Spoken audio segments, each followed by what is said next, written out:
Welcome to Webline. Hello everyone, आज मैं एक ऐसी लव स्टोरी को एक्सप्लेन करने वाली हूँ जो कि काफ़ी ज़्यादा कॉम्प्लिकेटेड है। ये है लियान मियान, उम्र 18 साल। ये ना तो एक इंसान है और ना ही देवता और ना ही डीमन। इसके बारे में कुछ भी पता नहीं है।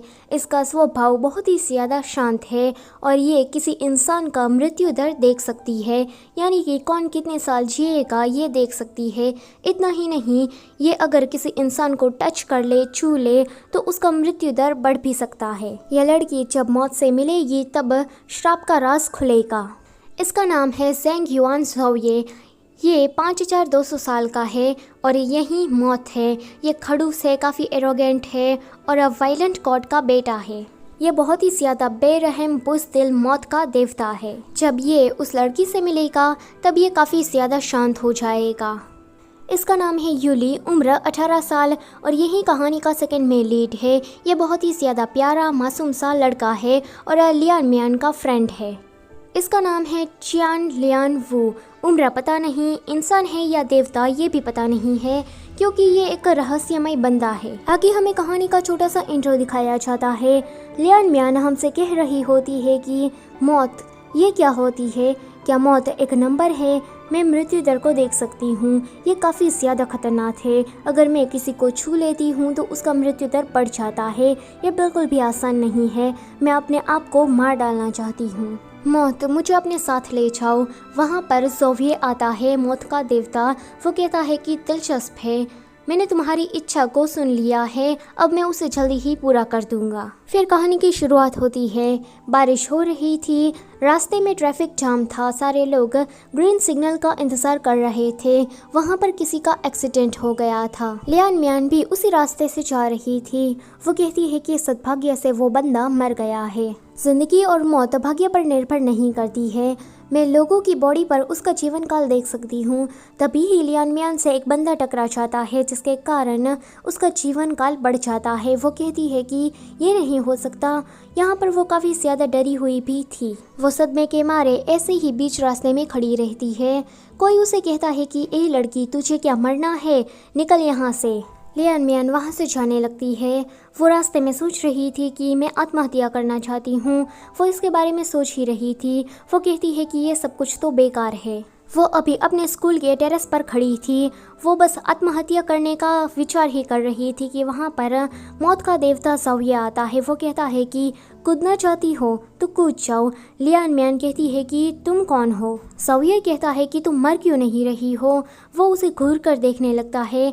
लियान मियान कहती है कि मुझे टच मत करो। वो उसे पकड़ लेता है। लियान मियान कहती है कि इसकी बॉडी पर एक भी नंबर क्यों नहीं है। वो उससे पूछती है कि कौन हो तुम? तो वो कहता है कि मैं हूँ मौत। इतना कहते ही वो लियान मियान की बॉडी पर अपनी तलवार घुसेड़ देता है। वो उसके कान में कहता है कि तुम मरना चाहती थी ना, मैं तुम्हारी इच्छा को पूरा कर रहा हूँ। लियान मियान कहती है कि क्या तुम सच में एक मौत के देवता हो? ज़ोये देखता है कि उसने जो लियान मियान की बॉडी पर तलवार घुसेड़ी थी वो अचानक से ही गायब हो जाती है। उसके बॉडी में ही ऐसे ही बीच में रह जाती है। लियान मियान कहती है कि ये क्या हो रहा है? वो सोचता है कि मेरी तलवार कहाँ गई, ये नहीं हो सकता। तभी ही वहाँ पर टीचर आकर कहती है कि तुम वहाँ कर क्या रही हो, क्या तुम्हें क्लास में नहीं जाना? लियान मियान ज़ोये की ओर देखती है तो ज़ोये उसे कहता है कि वो मुझे नहीं देख सकती, बल्कि तुम्हारे अलावा यहाँ पर मुझे कोई भी नहीं देख सकता। तो टीचर कहती है कि और तुमने स्कूल का यूनिफॉर्म क्यों नहीं पहना है? पहले तो तुम्हें यहाँ पर कभी नहीं देखा। ज़ोये सोचता है कि क्या ये मुझे देख सकती है? टीचर कहती है कि तुम दोनों किस क्लास के बच्चे हो? ज़ोये अब कहता है कि ये बुढ़िया मुझे बहुत ही ज़्यादा परेशान कर रही है। वो जादू करने लगता है, पर अचानक से ही उसके दिल में दर्द होने लगता है। वो अपने मन में सोचता है कि ऐसा क्यों हो रहा है? क्या मेरी तलवार मुझसे छीन ली गई, इसलिए ऐसा हो रहा है? वो लियान मियान से कहता है कि अभी के लिए तो मैं जा रहा हूँ, पर मैं ज़रूर वापस आऊँगा, तब तक मेरी तलवार का तुम ख्याल रखना। लियान मियान कहती है कि क्या वो इतनी जल्दी गायब भी हो गया? टीचर कहती है कि स्टूडेंट, तुम्हारे टीचर से मैं क्या तुम्हारी शिकायत करूँ? क्या तुम्हें क्लासरूम में नहीं जाना है? लियान मियान उसे कहती है कि टीचर, क्या आपने उस बंदे को देखा है? तो टीचर कहती है कि कौन है? तुम्हारे अलावा यहाँ पर कोई भी नहीं है। यानी कि ज़ाविये का जो जादू था वो चल गया था। जाते टाइम लियान मियान सोच रही थी कि यानी कि वो सच में एक मौत का देवता था और उसने कहा था कि वो ज़रूर वापस आएगा। इसका क्या मतलब है? दूसरी तरफ ज़ाविया अपने घर में कुछ पुरानी किताबों से पता लगा रहा था कि उसकी तलवार को कैसे वापस लिया जाए। एंड उसे पता लगता है कि उसे पृथ्वी पर आधे साल तक रहना पड़ेगा। वो कहता है कि मैं तो पागल ही हो जाऊंगा। जब लियान मियान अपने क्लासरूम में आती है तो कुछ बच्चों ने उसका टेबल ख़राब कर दिया था।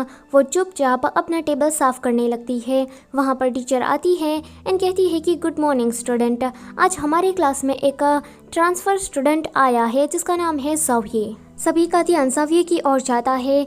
लड़कियां तो उसकी हैंडसमनेस की दीवानी हो जाती हैं। ज़ाविये आगे जाता है एंड सभी लोग उसे अप्रोच करने लगते हैं कि तुम मेरी सीट ले लो, तुम मेरे बाजू में बैठ जाओ। पर ज़ाविये जाता है लियान मियान के पास। लियान मियान भी उसे देखती है।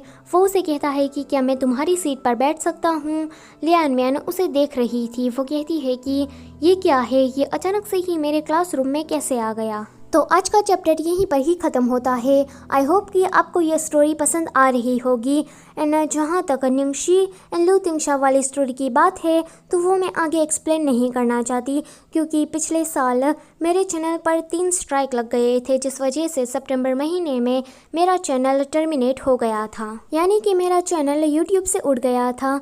तब से ही मैंने सोच लिया था कि मैं कोई रिस्क नहीं लेना चाहती। ऐसा नहीं है कि मैं डर रही हूँ, बस मैं आगे कोई कदम लेना नहीं चाहती। सो वीडियो होती है यहीं पर ही ख़त्म। मेरी बकवास को सुनने के लिए आपका शुक्रिया।